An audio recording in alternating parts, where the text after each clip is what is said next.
Ndewo n'Igbo ndị ọma na-ege m ntị. Kedu ka unu mere? Tata anyị chọrọ ịkụzi maka ọrụ ugbo. N'oge ọrụ ugbo na-awụkarị oge udu mmiri.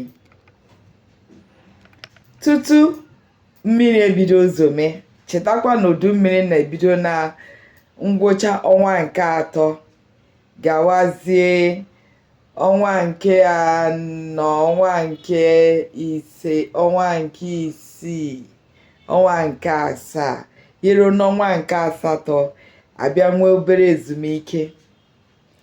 Anyị na-akpọ ya August break. Ndị oyibo na-akpọ ya August break. Ihe dịka ebe ọnwa nke mbụ, ndị niile chọrọ ịkọ ọrụ ugbo na ọrụ ugbo ha chọrọ ịkọ n'afọ ahụ, chetakwa na na-enwe ndị Igbo ha na-emewo akọ ọrụ ugbo na ugbo n'afọ. Ewerechaa ihe niile akọrọ na ya ma oge ihe a na-ewe n'ubi ruru, ha werechaa ya, ha hafụ ugbo ahụ ka o zuo ike, bịa nweta ihe niile o mefuru, ihe dị ndị oyibo na-akpọ recover, ka ahụhụ nwee ike dozikwa ọfụma, ka ala nwee ike dịkọma ọfụma tutu oge ọrụ ugbo ọzọ eruo. Ọrụ ugbo ka ha kọrọ ahafụrụ ọ na-ezu ike, ha gaa n'ọrụ ugbo nke ọzọ nke ha na-akọ n'afọ ahụ. Ugbo ka ha chọrọ ịkọ n'afọ ya ha ga-emewo ha sụchachaa ya. Ụfọdụ ndị Igbo maọbụ ọtụtụ ndị Igbo na-akpọ ọrụ ahụ ha sụchara ọkụ. Ha sụchachaa ya, kpọọ ya ọkụ, ha chewezie mgbe mmiri zoro. Mmiri bịa zoo ọfụma, ha ebido ịkọ ugbo.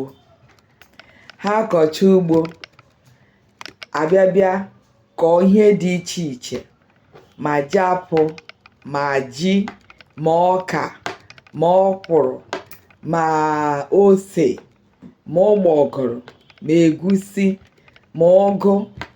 Ihe a na-eri eri dị iche iche ka a na-akọ n'ugbo. Chetakwa na m sị, tutu mmiri ebido zome, n'oge udu mmiri ebido, ndị niile na-akọ ugbo chọrọ ịkọ ugbo ọbụla nke ha chọrọ ịkọ n'afọ ahụ, ha ga-asụchacha ihe dịka ebe ọnwa nke mbụ ma ọnwa nke abụọ, mezichaa ọrụ ugbo ahụ, cheme mgbe mmiri ga-ezo. Mmiri bidozie ezome, ha ebido kọmịa. Otu a ka ndị Igbo ji esi eme ọrụ.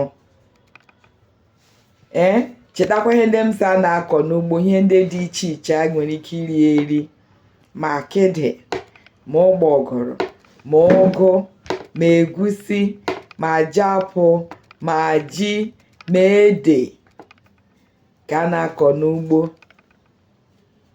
Oge ọzọ anyị ga-akọwara ya ọfụma ka esi akọ ji na ka esi edokọma ji tutu oge ọrụ ugbo ọzọ eruo. Ndị be anyị, ndewonu.